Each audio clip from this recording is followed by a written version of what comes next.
Welcome to Legacy of Faith Pea Creek Church Stories, where we interview longtime members of the church in order to preserve the history of the church. In this episode, we interview longtime members Jim and Libby Hoffman. Today we got Jim and Libby Hoffman, and I'm just going to let you all do a quick introduction of yourselves. Just let us know who you are and a brief history of your life in the church. Libby, we'll start with you. Okay, well, I'm Libby Sheets Hoffman. I have been in this church my entire life, and I'm almost 78, so a long time. My dad was pastor here for a while. He taught Sunday school here for about over 40 years, and there was lots of family in this church, so this is just home as far as church is concerned for me. Jim, you? I'd never even heard of Church of the Brethren until Libby and I started to date.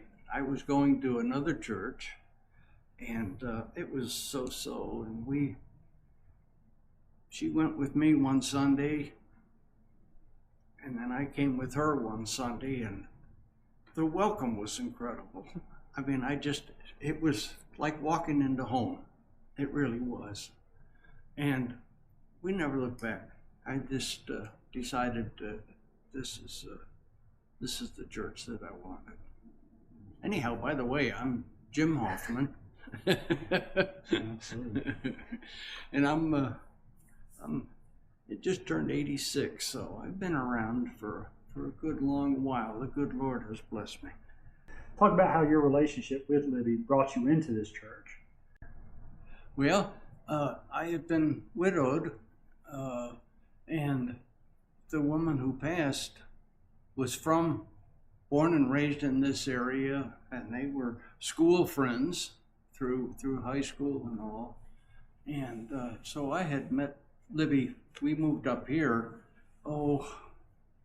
probably 3 years before she passed, and I had met Libby a few times. But then it was coming up on Christmas time, and it was, 6, 8 months thereabouts after Ann had passed. And Libby gave me a call and said, well, I don't know what you're doing, but there's a Christmas pageant or program going on, and would you care to go with me to that? And I said, boy, that'd be great. Maybe we go have supper first and do that. And so we did that. And interestingly enough, that wasn't at Pea Creek Church. That was at the Baptist Church in West Jefferson. But anyhow, we just enjoyed each other that evening, and then dated again, oh golly, within a week anyhow. And then it went to twice a week. No, wasn't that quick? No. Okay. It's about a month later. You went back to Maryland to be with your family during Christmas. That's right. I forgot. It was a Christmas, my usual Christmas trip back to the family. But anyhow, then when I got back, we started to date. And again, I mentioned we went back and forth between the two churches, and boy, it was, I had no question at all which church I preferred, and that pleased both of us. That was wonderful. But then after just a short time, I decided, well, goodness, if I'm going to be a brethren, I probably ought to learn something about the church. Right. So I started in a training program, and that training program happened to last for about 3 years, at the end of which I was licensed into the ministry. I wasn't ordained at that point because I had no regular church job as such. I was involved in our district conference and district board, and just doing a variety of activities just to get to know the church better and better and better. And I did pulpit supplies here and there and all over. And, actually did a couple revivals at different churches. Was interim pastor for just short periods where one pastor left and there was a void until the next one came along. And anyhow, I guess the district board felt sorry for me because I wasn't ordained, but yet I was very active in the board and in just church activities in general, going to annual conference and just a lot of things. And so what they did was create a position of chaplain to the district board. Now that was an assigned ministerial position. And then I was ordained. And that was, oh golly, what, 20 years ago, thereabouts, close to it. What was the year you started coming here? either 69 or 70. I mean, 99 or 2000. Okay. And Libby, you were raised here, right? Yes. Okay. I won't ask you what year that is, but certainly you have a long history here, and I know your family has a deep history here. Can you share a story about maybe a past pastor or member, or even be more than one person or a special person that you feel has shaped the church's identity? Well, I know for a lot of the people my age, a little older, a little younger, Clara Boland, she taught Sunday school, and she was amazing. She was just the sweetest, kindest, most loving person ever, and she really taught me about Jesus. I mean, I have to give her the credit for learning the most about Jesus. Now, my dad, he taught us about Christian living, but Clara taught us about Jesus, and she was just fabulous. And I also, my dad taught adult Sunday school. And what was your dad's name? My dad was Greer Sheets, and he was also a school teacher, land surveyor, bookkeeper, a store keeper. He had lots of jobs, and I don't know, growing up, I guess I thought that every dad had lots of jobs, but there was 7 of us girls in the family, and I guess he had to have a lot of jobs just to keep us fed. I don't know, but and clothes. But I guess we were poor, but if we were, we didn't know it, so it was okay. We were just like everybody else in the community. Everybody was poor, but none of us knew it. We didn't realize that. What years did your father serve as pastor here? Approximately. Approximately 1970 to maybe 77 or 78, something like that. Jim, I know you got a shorter history here, but still well over 25 years. Was there a special past pastor or member or special person, or even more than one person that you have on your heart that you feel shaped the church's identity? I'll tell you, I really have high regards for everyone in the church, for sure. But there is one deacon in particular that stands out. He was one of the first to greet me and spend time with me and so on, and that was George L. Sheets, who has since passed. And the one thing that just I couldn't get over was the amount of work effort that he put in for church projects that we did that were going on here. He was right in the middle of any construction project or repair project that was going on. He was out in the community, in and out of church members' homes and non-church members' homes to help out there with repairs and so on and so forth. And then Bob goodness, I want to have a sheet here. Bob Ragland came along, and the two of them paired up, and boy, they were something else. Both of them, just constantly on the go. It seemed they did a couple of repair things at our place that were just incredible, and I don't know if Bob was with him at the time, but they put a new roof on Mary June's house, an aluminum roof on the whole house.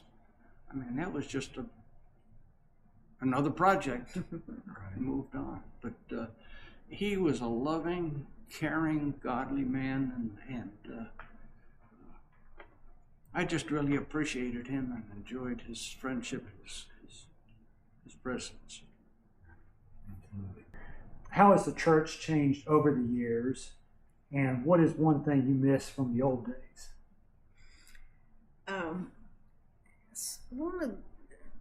One of the changes was that we were steeped in tradition. Just, we did it this way because we've always done it this way, kind of thing, and that was fine. I mean, I loved many of the traditions of the church. But when Ricky Thomas came along, he brought some new ideas and a more youthful ministry to us, and that's been great. I mean, I think that he had teenage daughters, and so our teenage population improved, and it was just a different atmosphere when he started. We mostly had older retired ministers, and they were biblical, and they were wonderful, and they taught us so much. I mean, I can't discount their good work either. But Ricky was probably the first to bring us this new ideas, youthful ministry. And it's been really good. It's been really good for the church. And that's continued, of course, with you. And we've just been really blessed over the years with lots of, all of our pastors have just been so biblically based. I think that's what's kept us going all these years, that the Bible is what we rely on. Right. Is there anything you miss about the old days? Well, what I miss mostly are the people. I really miss that group of little old ladies, or they became little old ladies, but they never seemed old to me. I think about my Aunt Effie and Hester White and Belvires and my mama, Laura Sheets, and they're not the only ones. I'm missing people. May,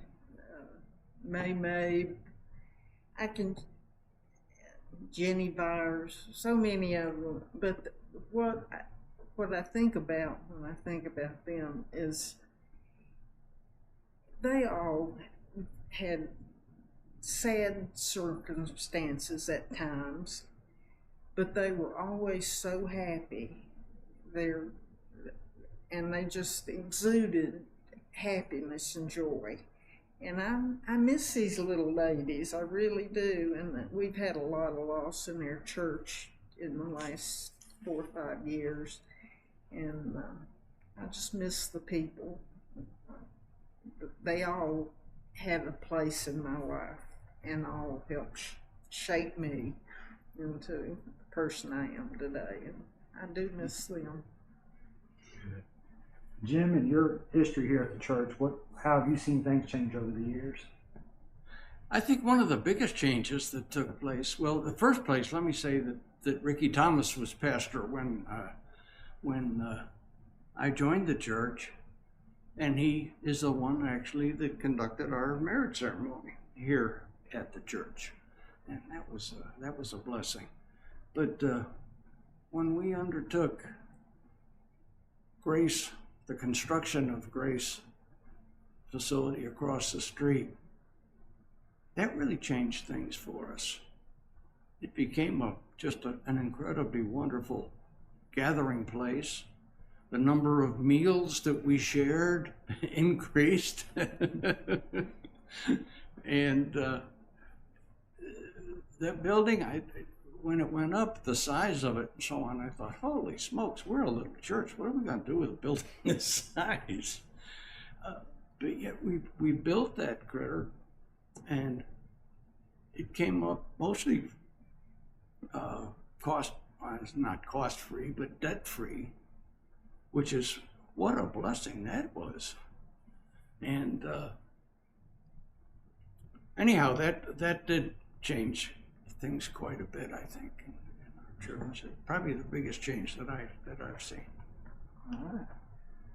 Libby, what is a favorite memory of a church event or tradition or something that's happened with the church in years past?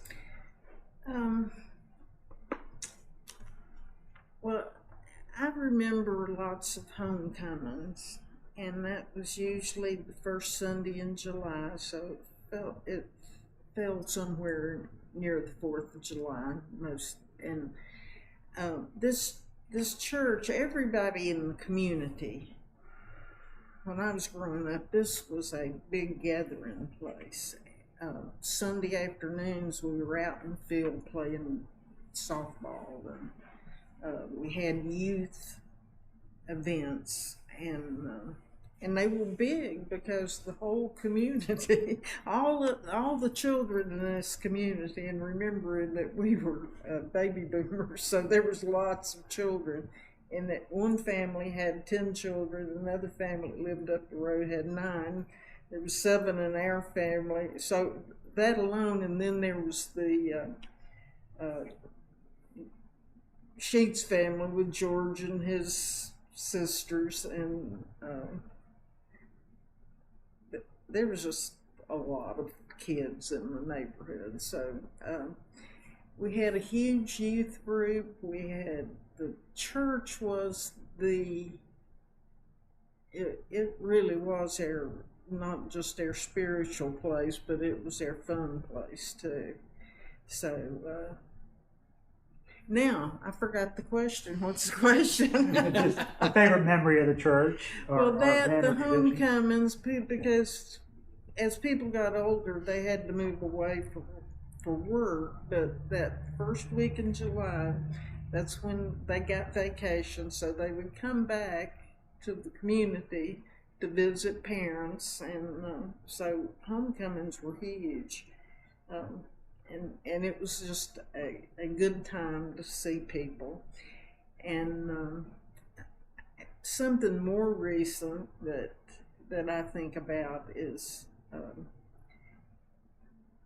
the productions that Kim Higgins, George's daughter, used to do here. I mean, they were quite productions, not just the Christmas play, but one of the things that the church did was a Easter program called AD that we did for several years, and it was a three-night event, and it was usually to a packed house every night. So those were big deals to us, and good memories.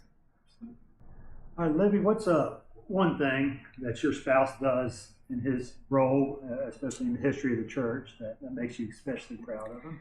Well, he's done a lot in the church over the years, but even today, it pleases me that if there is a children's story that needs to be told, he just steps right up to the plate and tells a story.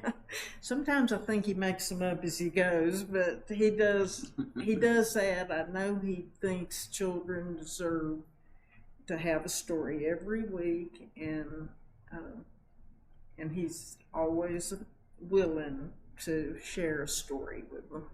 So I appreciate that about him.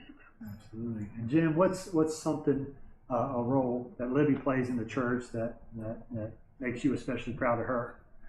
Now, there are a number of things, but I think first and foremost is the fact that every Sunday morning, it's almost like a routine. We get up at the same time, have a quick breakfast, and go to Sunday school and go to church, and that's important because we are both of the same mind, I think, when it comes to Sunday morning and what we're going to do, and I just really appreciate that, having a partner to go to church with every time. And the other thing is too that she is very active when it comes to, well, especially meals or special activities and so on. She's always preparing food, and then when at the end of the meal and so on, she's one of the last to leave because she's doing dishes. And, it's her thing. I love to do dishes.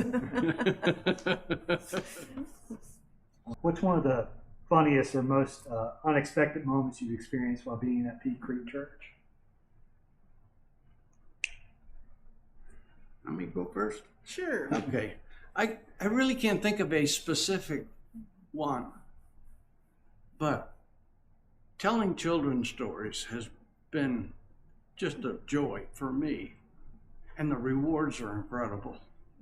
And a lot of that has to do with humor that they generate from some of their questions or their comments on what I say. And for a number of years, summers, I would go out to our camp one night a week during the camping season and do the evening vesper service with the kids. And we'd either go back in the woods and sit on a log, or maybe we'd have a campfire or sit around it or whatever, and tell the kids stories.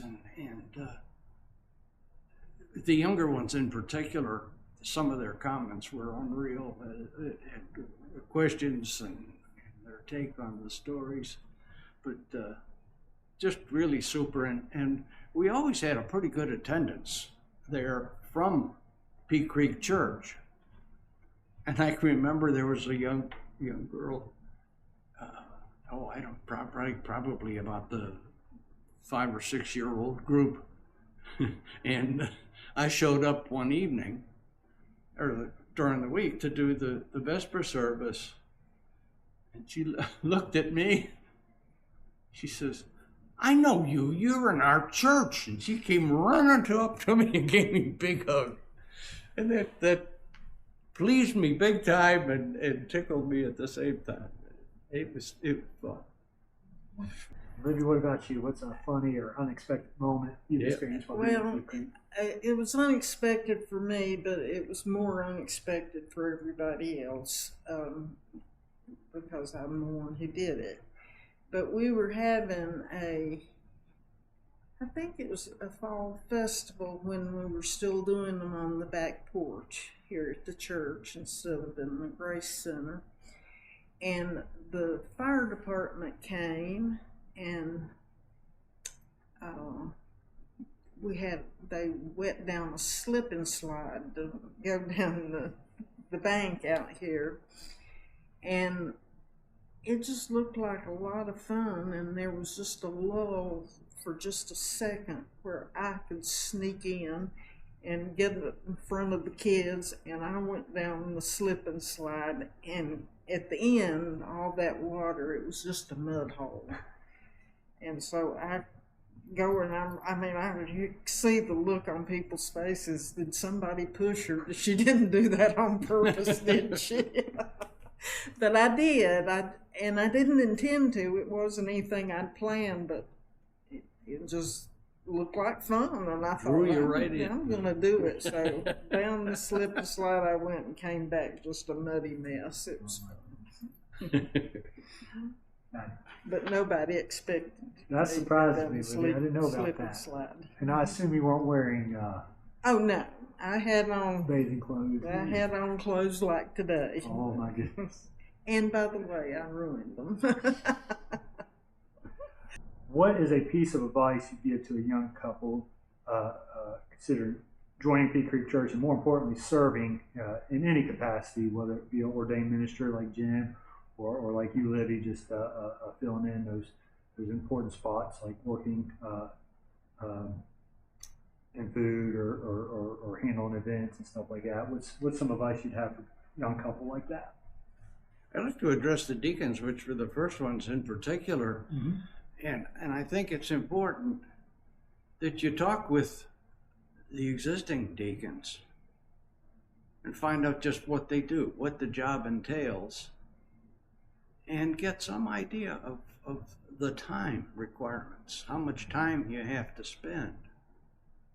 And if you're not ready or willing to do those tasks or spend the time, then you don't want to be a deacon. And I think that's important. But that kind of spreads into all the jobs, I guess, although some of them are just one-time shot at this or one-time shot at that. But serving is important. It is. And the rewards that come back for having done something worthwhile, and often it's something you can see the results of. But I guess most times you really can't if it involves preaching or teaching or whatever. But find out the details before you jump into things. Libby, what about you? Well, I would say that as a church and as brethren, we are all considered called to the ministry. And because we've been taught that one job in the church is no more important than another. If we didn't have a preacher, then we wouldn't have anybody to listen to. But if the preacher didn't have people in the congregation, they would have nobody to preach to either. But whether you clean the church, wash your dishes, teach a class, do repairs, clean the toilets, vacuum the floors, whatever, that job is an important job. And there's not a job that isn't needed. So if you do whatever that job is, then you have served the people in the church. And I think that for new members, I would say, if you want to be involved, you can and will be involved. And I'm less involved in a lot of things now than I was, but there's younger people in the church now. I am too. And that's wonderful. I see these younger people who are stepping up and serving in the church and doing the job. Sometimes they even wash my dishes. I don't appreciate that very much. No, but you know, somebody in this church always steps up to do the job.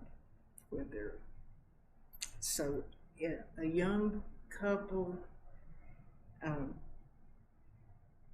would say to them, you're needed here, and you can be as active as you want to be in this church. There's always something to do.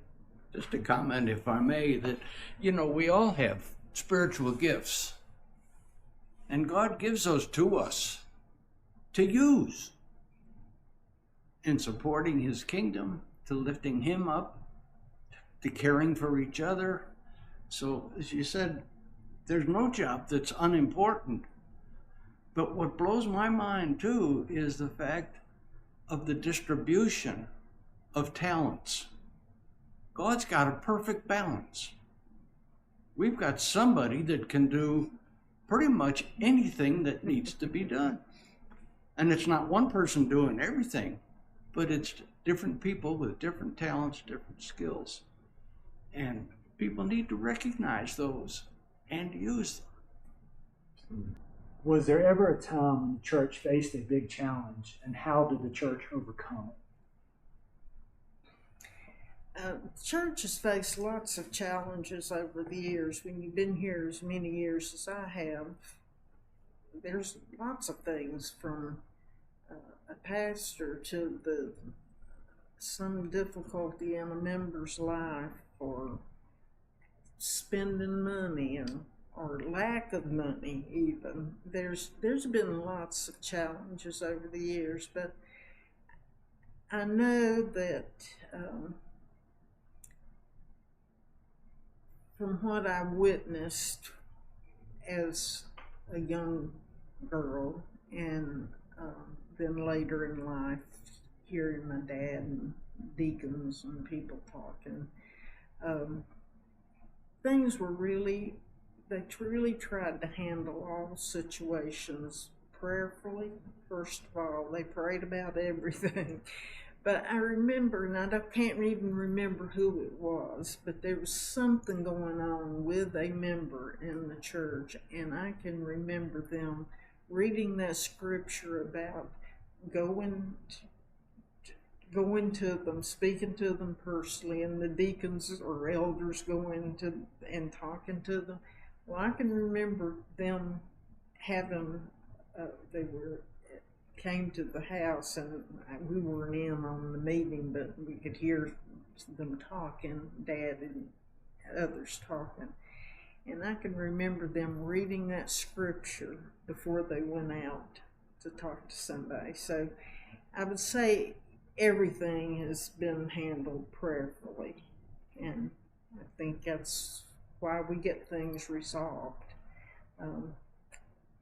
We pretty much don't jump out of the frying pan into the fire without praying about it. What about you, Jim? Well, I'm not sure let me go and say this, that Ed and Rita were, I think, exceptional pastor and spouse. And when they decided to leave, that was kind of a... However, they didn't just abandon us. In fact, fortunately, we still see them from time to time. But they worked with you, didn't they? Oh, absolutely. And we are truly blessed to have you as our pastor.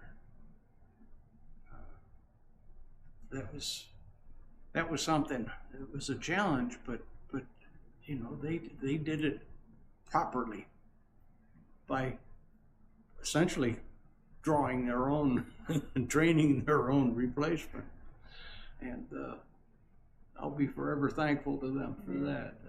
That was important. What is your hope for the future of Peak Creek Church? Well, I hope that you and Penny will be here for a long, long time.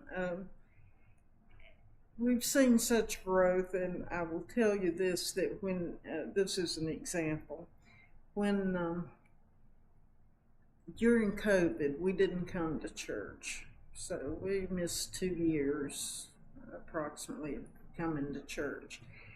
And when we came, there was all these people I'd never seen before. The church had grown a lot during that time. But I can remember these young people coming up to us and welcoming us and introducing themselves and saying, we're glad you came to church. And I was, in my mind, I was thinking, I've been here 70-some years. But, the church had grown, and oh my goodness, I hope it continues to keep growing. And when I've talked about some of these questions and talked about what a family we were, we might have been family, but we don't consider other people outsiders either. We welcome anybody who wants to join our family of believers. We're always so thankful for that.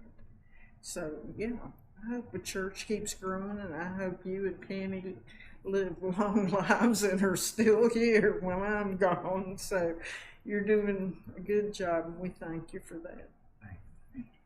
And that's pretty much my same kind of thoughts, actually. And let me say there's something else I'm thankful for too, is this congregation is truly, I believe, a Christian congregation, a godly congregation. And I've certainly been to a number of churches where people come just kind of because it's a thing to do, or because I grew up going to church and I feel guilty if I don't, but it really doesn't impact my life and I really don't get too involved in the church. Boy, that's not the case here. We have a live, Christian, godly, involved congregation, and I'm just proud to be part of it. I really am, and I hope it continues. And you've done a masterful job, I think, and I'm sure that will continue for a while anyhow. So, Well, I thank you both so much.